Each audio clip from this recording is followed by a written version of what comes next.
说出来你可能不信，你这辈子和父母儿女是亲还是疏，早在你投胎之前就已经决定了大半。很多人活了大半辈子，把最好的脾气和耐心都给了外人，却和最亲近的家人互相折磨。你试过逼自己懂事孝顺，试过讨好妥协，以为这是代沟，是性格不合，甚至总是自责是不是自己做错了什么。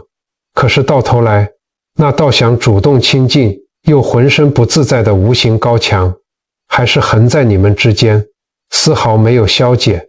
其实这世间哪有平白无故的相聚，那份化不开的恩怨，全都是写在一本无形的缘分存折里。今天的内容，我们就用佛家最深的智慧，为你揭开亲子之间不亲的因果真相。看完之后，你不仅能彻底放下心里的委屈与煎熬，更会学到3个日常转念的方法，从根本上斩断这份恶缘，不让家庭的痛楚再传给下一代。佛经说，父母对子女有大恩，但偏有许多骨肉相连的亲人，相处起来却比寻常朋友还要疏远冷淡。其实在佛教智慧里，这一切早有解答。净土宗印光大师曾开示，子女来到父母身边共有4种因缘：报恩、报怨、偿债与讨债。原来儿女投胎绝非毫无缘由，而是宿世业力写好了缘分底色。每个人都带着一本无形的缘分存折降生，里面记下的并非金钱数字，而是生生世世累积的恩情与亏欠。存折里满是善意的人，今生结为亲人，自然亲密无间；而存折里若是透支的赤字，甚至带着夙愿，背负这种因缘的家庭，相处起来便会处处碰壁，怎么做都觉得还不清。太多人只看到今生的相处模样，却看不到前世的因缘果报，所以才会困在怨恨、愧疚和自我怀疑里走不出来。一边想靠近，一边想逃离，在拉扯中耗费了大半生。我们常说前世不欠，今生不见。那么这本无形的缘分存折里到底记下了什么样的账呢？我们可以从一个流传甚广的佛门公案说起。过去有一位修为极高的老和尚，他有宿命通，知道自己前世结下了一段很深的怨仇。他算出那位前世的冤家，今生已经转世成为一名将军，而且就在这几天，将军的军队会路过他所在的村庄。老和尚没有逃避，也没有惊慌。在那一天到来时，他安静地坐在大殿里，烧了一壶开水，泡好了一壶上等的热茶，静静地等候。没过多久，大门砰的一声被一脚踹开。那位将军满脸杀气，手里拿着刀，气势汹汹地闯了进来。将军连他自己都不知道为什么，一看到这位素未谋面的老和尚，心底就无端升起一股无法控制的无名火，恨不得立刻拔刀砍下去。但老和尚只是微微一笑，眼神里没有恐惧，只有无尽的慈悲与包容。他平静地倒了一杯茶，推到将军面前，温和地说：“你终于来了，这杯茶我已经为你泡好，这笔宿世的账，我也等着还你很久了。”将军看着老和尚那双清澈透明的眼睛，听着那句毫无防备的话语，原本满腔的怒火和杀意，竟然在瞬间烟消云散。他默默放下手中的刀，端起那杯茶一饮而尽，随后向老和尚深深鞠了一躬，转身离去。这就是佛法里说的，用大慈悲去化解最深的抱怨之源。老和尚因为看透了因果，所以不生怨恨，不做抵抗，硬是把一段本该见血的宿命化作了一杯清茶的善缘。但我们都是凡夫俗子，没有老和尚那样的修为。当这份抱怨之源落在我们自己的原生家庭里，那种痛楚往往是撕心裂肺的。你想想这样一个现代的真实情境，有一个中年人从小到大都很拼命，读书拼成绩，出社会拼业绩。他所做的一切都只是为了得到父亲的一句肯定。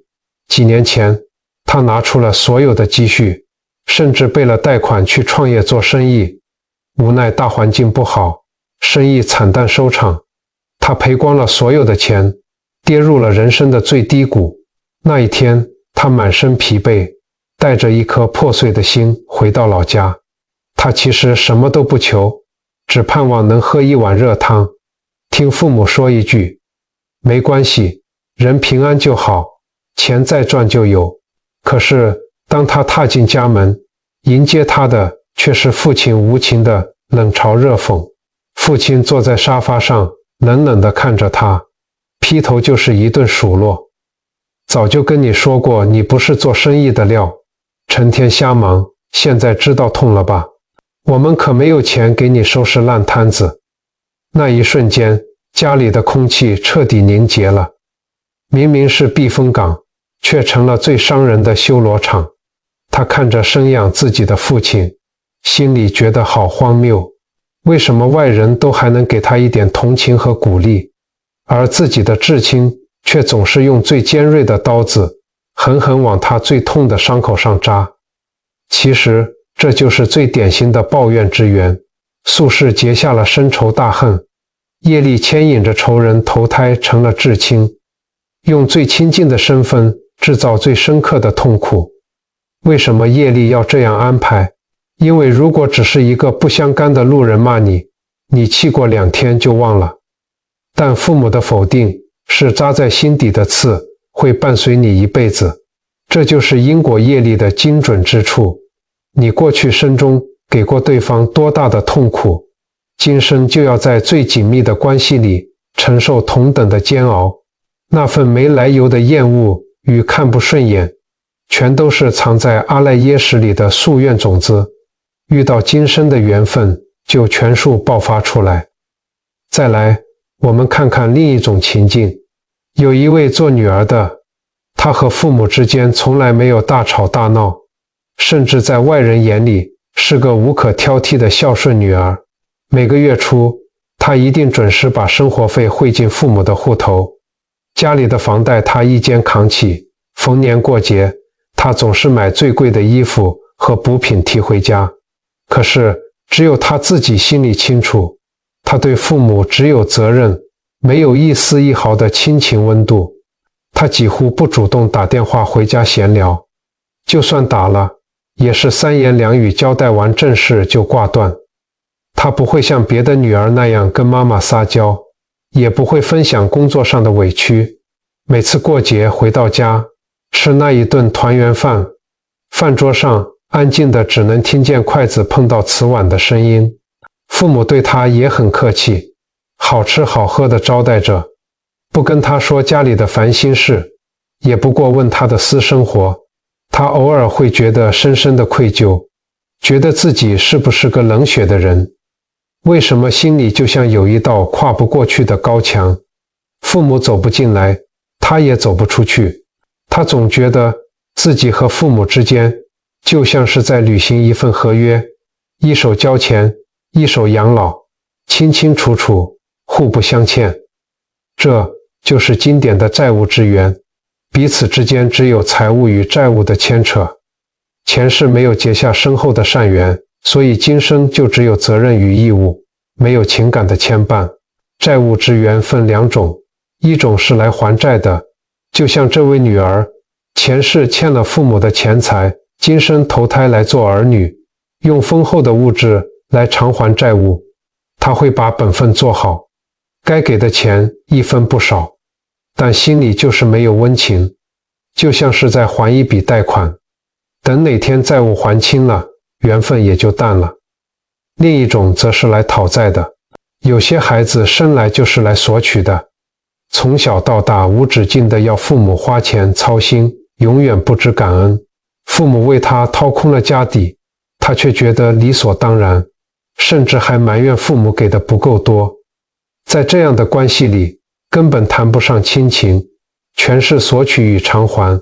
最后还有一种最普遍的状况，叫做薄缘之遇，没有深仇大恨，也没有明显的债务亏欠，就是单纯的缘分淡薄。父母不是坏人，从小也没亏待过你，供你吃穿读书，你也算懂事听话，但你们就是没有话聊。小时候你不会跟父母说学校的趣事，长大了不会说职场的烦恼。遇到天大的事，你第一个想到的倾诉对象永远不是父母。你想改变，想试着亲近，但每次主动开口，都觉得浑身不自在。父母也想关心你，但问来问去，永远只有那句吃饭了没，工作忙不忙。这不是谁做错了什么，这只是因为在过去的生生世世里，你们可能只是擦肩而过的路人，或者是泛泛之交。因为没有累积足够的善业和交集，今生就算成了家人，也没有足够的能量去支撑深厚的情感。所以你们就像是最熟悉的陌生人，客气疏离，不远不近地过完这一生。很多人因为和父母不亲，常年陷入深深的自我怀疑，觉得自己是不幸的，是不完整的。但当你看懂了这本缘分存折里的账目，你就会明白，每一种相处模式都有它背后的因缘。没有无缘无故的爱，也没有无缘无故的冷漠。看懂了这份专属你的缘分，不是为了认命，而是为了放下那份强求的执念，放过那个一直苦苦逼迫自己的你。在我们的日常生活中，特别是对于中高龄的父母来说，亲子之间最常见的摩擦，往往不是什么深仇大恨，而是打着我为你好的名义互相伤害。我们再往深处看，这些看似微不足道的生活琐事，背后全都藏着佛教里常说的我执与分别心。你想想这样一个非常熟悉的家庭场景，过节的时候，在外地工作的女儿大包小包的提着东西回家，买了几千块钱的高级进口水果，还买了一台扫地机器人，想让老人家轻松一点。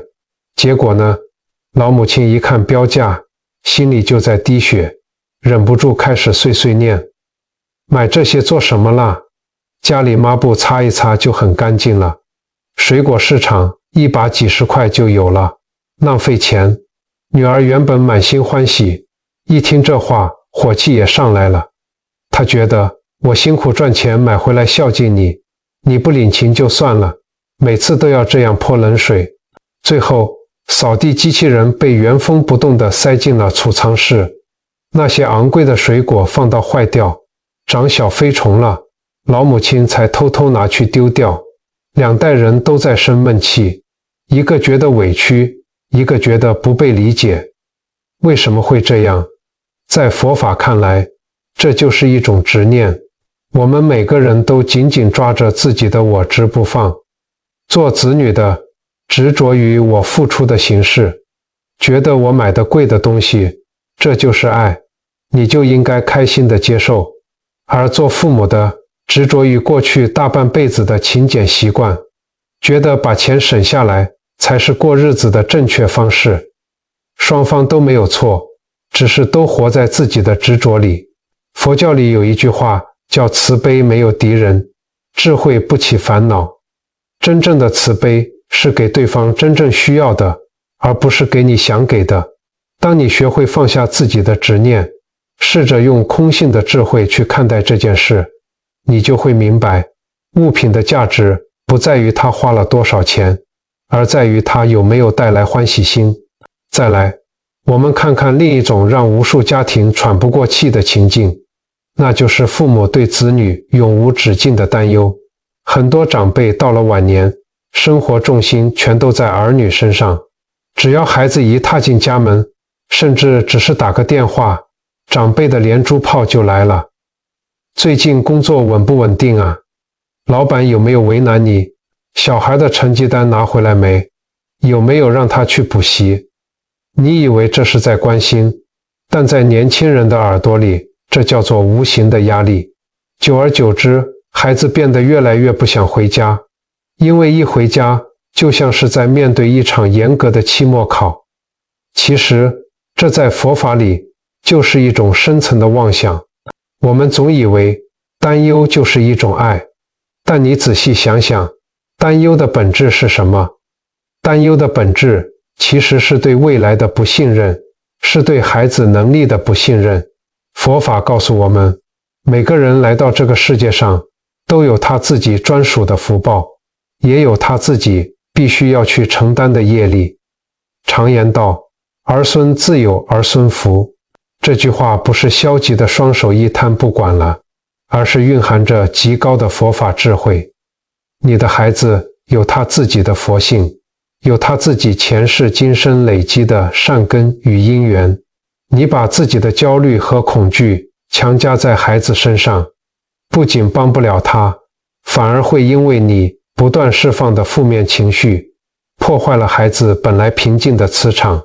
在某种程度上，过度的担忧其实是一种变相的诅咒，因为你一直在心里预设他们会过得不好，会犯错，会吃亏。真正的放下，不是叫你从此对孩子不闻不问，而是用心而不操心。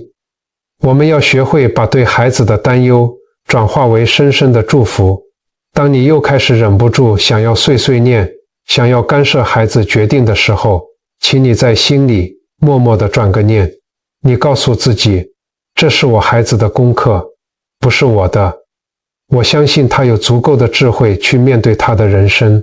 你甚至可以在心里默默持一句佛号，把这句佛号的清净功德回向给他。你会发现，当你的心变得安定、柔软了，你和孩子之间的气氛也会跟着变得轻松自在。生活里的柴米油盐，其实全都是我们修心的道场。我们总觉得修行要跑到深山老林里，要在佛堂前打坐，其实不是的。客厅的沙发上，厨房的琉璃台前，通通都是你的道场。当我们能把佛法的智慧落实到日常的每一句话、每一个念头里，不去翻旧账，不去担忧还没发生的明天。孩子回家吃饭，我们就欢欢喜喜地端出一盘他爱吃的菜。吃饭的时候就只管吃饭，不谈烦恼，不问成绩，只感受当下这份陪伴的温暖。这就是在家庭里创造了一方清净的净土。如果我们能把这种不执着、不妄想的智慧运用在亲子相处上，那份因为性格、习惯不同而产生的摩擦，自然就会像冰雪遇到阳光一样，慢慢消融得无影无踪。这份功德一点都不比在寺庙里磕头拜佛来的少。拆解完前面那三类因缘的本质，我们必须再往深一层看。这份亲子之间的疏离与隔阂，影响的从来都不只是你和父母两代之间的关系，它就像是一颗无形的种子，在你的性格深处悄悄扎根，进而影响你的人生轨迹。更可怕的是，它会在你不自觉的情况下传递给你的下一代，形成一条代代相传的轮回锁链。这才是亲子不亲背后最惊人也最容易被我们忽略的深层因果。你可能会发现，那些从小和父母不亲的人，人生的觉醒往往会比别人晚，也更容易卡在事业或感情的瓶颈里。这里说的觉醒，不是指学佛修行，而是指对自我的认知，对人生方向的规划，甚至是对亲密关系的理解，总是比同龄人慢了好几拍。别人20多岁就清楚知道自己要什么，朝着目标大步向前走，而你可能要摸爬滚打到30多岁，甚至40岁，才慢慢搞懂自己，才勉强找到人生的方向。为什么会这样呢？根源就藏在童年的情感环境里。从小在疏离的亲子关系中长大的孩子，尤其是生长在抱怨支援家庭里的孩子，从小就极度缺乏安全感。你心底很清楚自己没有坚强的后盾，知道父母不会无条件的包容你，所以你很早就学会了察言观色，学会了压抑自己的情绪。你的懂事、乖巧、和识大体。说穿了，都是一种求生的策略。你以为只有听话，不惹麻烦，努力满足父母的期待，你才能少挨点骂，少受点委屈，才能在这个家里安稳地待下去。可是，长期压抑的结果，就是你慢慢忘记了自己真正想要的是什么。你从小到大的每一个选择，读什么科系，做什么工作，往往都是为了符合别人的期待，或是为了避免家庭冲突，而不是出于你的本心。等你长大成人，离开了家，终于有权利自己做决定时，你反而陷入了巨大的迷茫。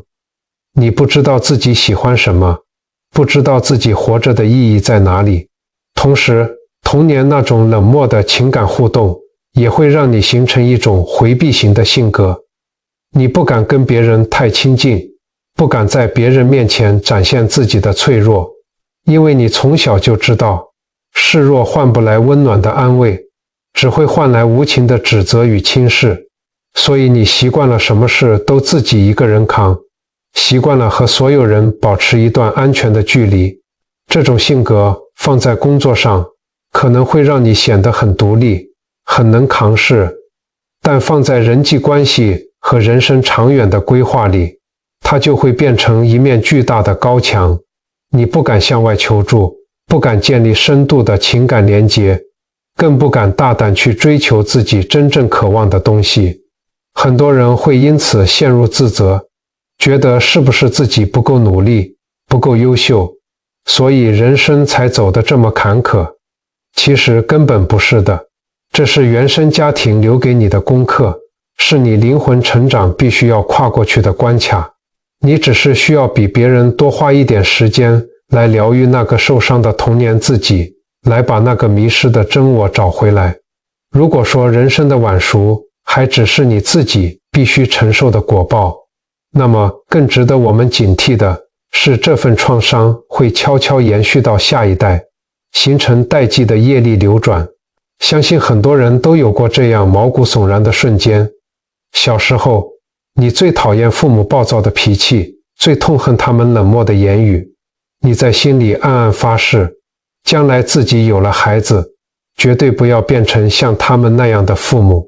可是，等到你真的成家立业，有了自己的孩子，在某个孩子调皮捣蛋，你情绪失控的瞬间，你突然惊觉，刚刚我说话的语气，我不耐烦的神情，我指责孩子的刻薄用词，竟然和当年的父母一模一样。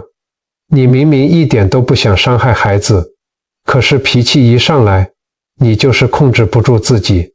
你明明想给孩子满满的爱，可是话到了嘴边，却又变成了尖锐的挑剔与指责。每次发完脾气，看着孩子委屈的眼泪，你都会陷入深深的愧疚与自责。你在心里痛骂自己，为什么活成了自己曾经最讨厌的样子？可是下一次遇到同样的状况，你还是会重蹈覆辙。心理学上把这种现象叫做创伤的代际传递，而在佛法的视角里，这背后运作的是极其深邃的业力规律。这和大家平常误解的父在子孩完全是两码事。首先，佛法讲求共业相感，能成为一家人本身就是有共业的。你带着自己的业力投胎到了有相似业力的父母家，你的孩子也带着他自己的业力投胎到了你家，你们彼此有着相似的业力习气，所以才会互相吸引，成为最亲近的家人。这不是父母把他们的业力强行推卸责任给你，而是你们彼此的业力互相感召，让你们选择了这样的家庭环境。其次是无名熏习，你从小在父母身边长大，他们的一言一行、情绪模式、处理问题的方法，就像是在一间充满熏香的屋子里，日复一日地熏染着你的阿赖耶识。这些父母的言行变成了无数颗微小的习气种子，深深埋在你的心底。平时风平浪静的时候，你察觉不到他们的存在，可是一旦你遇到了相似的情境，例如面对孩子的无理取闹，这些种子就会瞬间爆发，他们会在暗中操控着你，让你用父母当年对待你的方式去对待你的孩子。我们要特别明白一点，佛法的核心因果观是自作自受，每个人的业力都是自己造下的，没有人能替你承担，你也无法直接把业力转移给别人。代际之间传递的从来不是实质的债务，而是习气，是无明的相续。你因为自己的无明养成了和父母相似的坏习惯，造下了相似的业，所以你正在承受相似的苦果，而你的孩子也会因为他自身的业力加上被你熏染的习气，继续在这个痛苦的回圈里打转。恨一个人，最终就会活成那个人的样子。你越是抗拒父母的缺点，那些缺点就越会深刻地烙印在你的骨子里。因为当你一直死死盯着他，一直拼命对抗他的时候，你其实是在不断给予他能量，让他在你的生命里扎根得更深。这才是亲子不亲最让人胆寒的因果。它不只是你和父母两代人之间的恩怨纠葛，它是一条看不见的轮回锁链。如果你今天不觉醒，不主动斩断它，这份痛苦就会像复制贴上一般，一直传递下去，子子孙孙没完没了。听到这里，或许很多人会觉得充满无力感。既然这一切都是宿世的业力，都是过去生中写好的剧本，那我们是不是只能两手一摊，认命了呢？当然不是。佛法讲因果，但从来不是宿命论。佛法把因果讲得这么透彻，是为了让我们看清因缘的本质，从而找到方法，主动去翻转这台业力的齿轮。宿世造下的因就像是一颗种子，但这颗种子要发芽，结果必须要有些今生的缘来配合。我们确实改变不了过去种下的因，但我们绝对可以改变当下的缘。断了恶缘，恶的种子就永远没有机会发芽。种下善缘，善的种子就会在未来的某一天开出芬芳的花朵。我们要先学会转念。很多人把和父母不亲当成人生最大的一场悲剧，觉得自己是全天下最可怜的人。但如果我们把眼光放远，从灵魂修行的角度来看，这份世俗的缺憾未尝不是一件天大的好事。你想想看，那些从小被父母捧在手心里疼爱，家庭顺遂，一辈子没吃过什么苦的人，他们很容易沉迷在世俗的安逸与幸福里。他们觉得人生就该是这样安稳美好，很难生出出离心，也很难看破世间万物皆是无常虚妄的真相。他们这一辈子都在向外求，求完美的亲情，求浪漫的爱情，求更多的财富与更高的地位，被永无止境的欲望牵着鼻子走，从来没有停下脚步，回过头来看看自己内心真正的需求。但是你很不一样，你从小就体会到了亲情的淡薄，你比任何人都深刻地感受到了求不得的痛苦，你提前尝尽了人生的孤苦无依。父母的冷漠狠狠地逼着你放下了对外界的过度期待，家庭的缺憾残酷地逼着你学会自己长大。你比同龄人更早明白一个道理，这世上靠谁都靠不住，唯有靠自己内心的强大。从这个角度来说，你的父母其实是你生命中的逆行菩萨。菩萨度化众生有两种方式，一种是顺着你，给你爱和温暖，这叫顺境度化；另一种是逆着你，用冷漠、疏离甚至伤害的方式，把你的世俗幻想全部打碎，这叫逆境度化。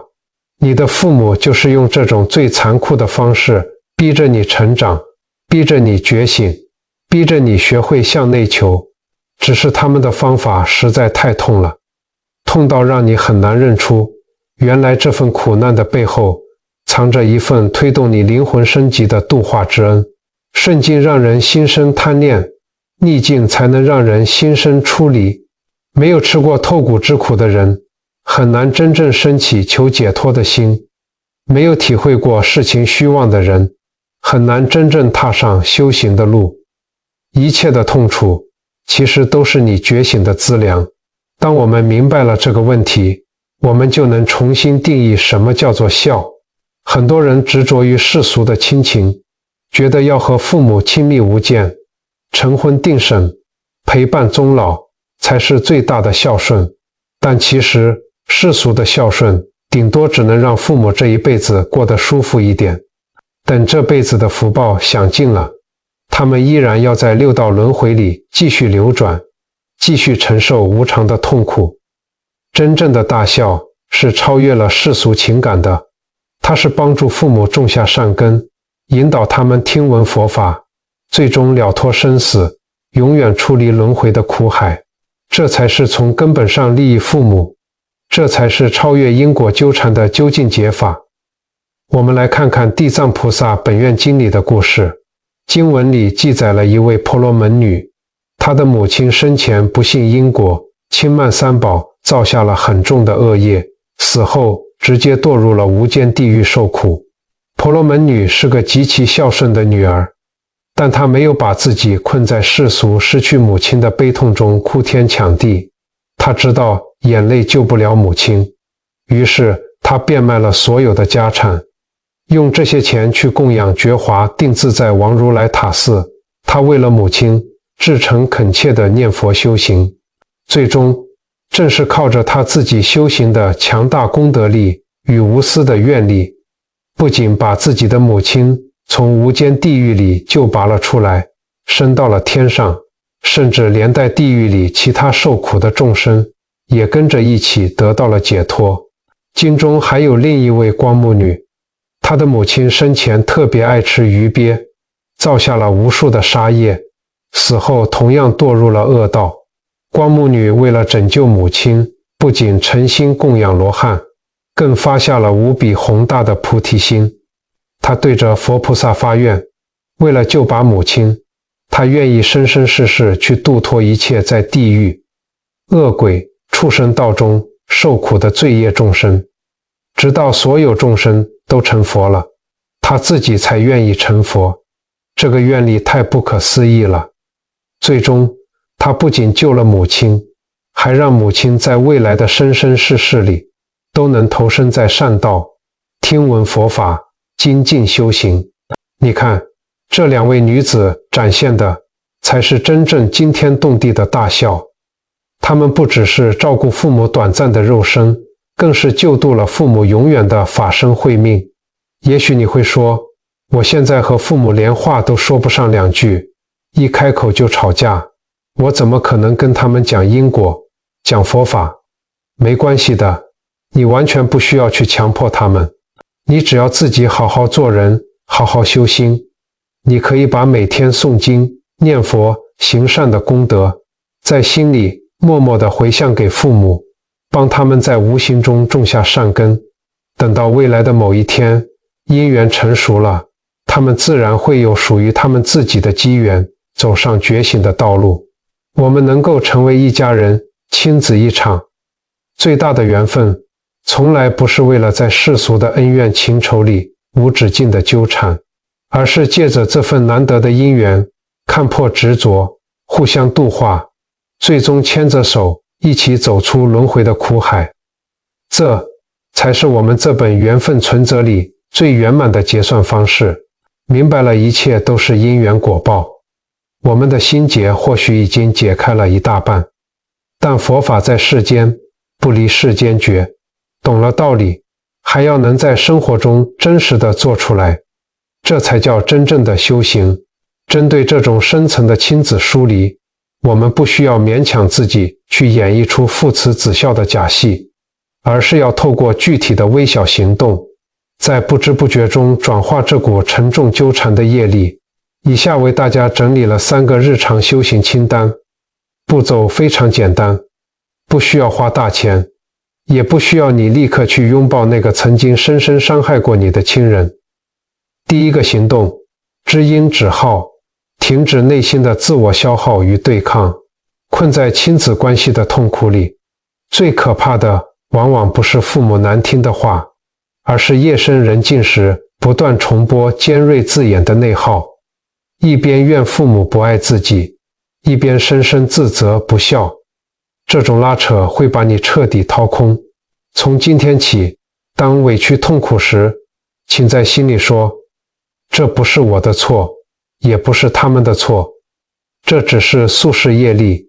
我全然接受目前的缘分，接受现实是疗愈的第一步。不必纠结他们为何不爱，也不必逼自己马上放下，只要允许这份不亲近存在就好。当你不再拼命对抗疏离，试图改变对方，就不会升起新怨恨，这等于给恶缘止血。没有了怨恨浇灌，潜意识里的恶缘种子自会慢慢枯萎，失去杀伤力。第二个行动，积善培福，用行为上的本分来圆满今生的缘分。就算心里没有深厚感情，我们依然要尽到为人子女的责任，无需强求亲密或勉强说甜言蜜语。逢年过节买点父母喜欢的食物，给予体贴照顾，按时汇去生活费，这样就已经非常好了。做事时，请把心态从委屈的付出转变为还债与结善缘。在心里默念，今天端这碗饭，付这笔钱，都是在偿还宿世的恩怨与债务。本分做好了，账就清了。只要真心实意，微小的事也能累积善业。除了生活照顾，你还可以透过每天诵经、念佛号来培福，将功德回向给父母及彼此累世的冤亲债主。冰冻三尺，非一日之寒，慢慢来，只要持续用善业浇灌，宿世的坚冰总有彻底融化的一天。第三个行动，睡前观心，每天3分钟的心灵大扫除。这是一个强大的观想练习，能直接清理你阿赖耶识里的恶习气。每晚睡前躺下，闭眼做3个深呼吸，让身心完全放松。想象父母正祥和地站在面前，此刻的他们不是挑剔你的凡夫，而是同样在轮回中受苦、充满无明的脆弱灵魂。接着在心里默念，若过去生曾伤害你们，我深深忏悔；若今生你们曾给我痛苦，我全然原谅。愿夙愿到此为止，愿我们皆能离苦得乐。初次练习若觉得别扭或落泪，都是正常的情感释放，请给自己一点时间，允许这些眼泪流下来。只要每天坚持这3分钟观心，你心里的石头会越来越轻。当你在面对父母的冷语时能做到心如止水，便代表你已成功转化了这段业力。说了这么多，最后我想和大家说几句打从心底的真心话。很多人把和父母不亲当成人生最大的一场失败，仿佛自己是一个被世界遗弃的孤儿，走到哪里都觉得低人一等。但其实这份世俗眼光中的缺憾，正是老天爷赐给你最珍贵的礼物。因为这份痛楚，你比任何人都更早看透了人性的脆弱与无常。因为这份孤独，你比任何人都更懂得向内寻求坚定的力量。你的父母用他们自己的无明与冷漠，扮演了你生命中极为严厉的逆行菩萨。他们把所有的温柔都藏了起来，只为了逼你学会独立，逼你走向灵魂的觉醒。顺境让人迷失，逆境才催人奋进。没有经历过这份求而不得的苦，你今天就不会有机缘听到这些佛法的智慧，更不会升起想要解脱轮回的决心。所以，不要再怨恨父母了，也不要再怪罪命运了。一切都是最好的安排，一切都是你灵魂升级的资粮。看清了因缘，就放下执念；尽到了本分，就问心无愧。好好的修心修行，不仅能化解你们之间的宿世怨结，更能斩断这条代代相传的轮回锁链，不让你的孩子再承受你曾经吃过的苦。如果您也是那个在亲子关系中跌跌撞撞、满身伤痕的人，请您在留言区沉静地打下这8个字：消怨解结，善缘相续。让我们用这份清净的愿力，在虚空中凝聚成一股强大且温暖的正向磁场，回向给尽虚空、遍法界一切正在受苦的父母与子女。愿天下所有的家庭都能够化解宿世的纠葛，愿所有的父母子女都能够在今生得享内心的平静与安乐。这条修心的路或许很长，但您并不孤单，我们互相扶持，一起勇敢地走下去。如果您觉得今天的内容对您有帮助，邀请您轻轻按个赞，并订阅我们的频道，让这份善缘能继续相续，陪伴您走过人生的每一个起伏。感恩大家的聆听，我们下次见。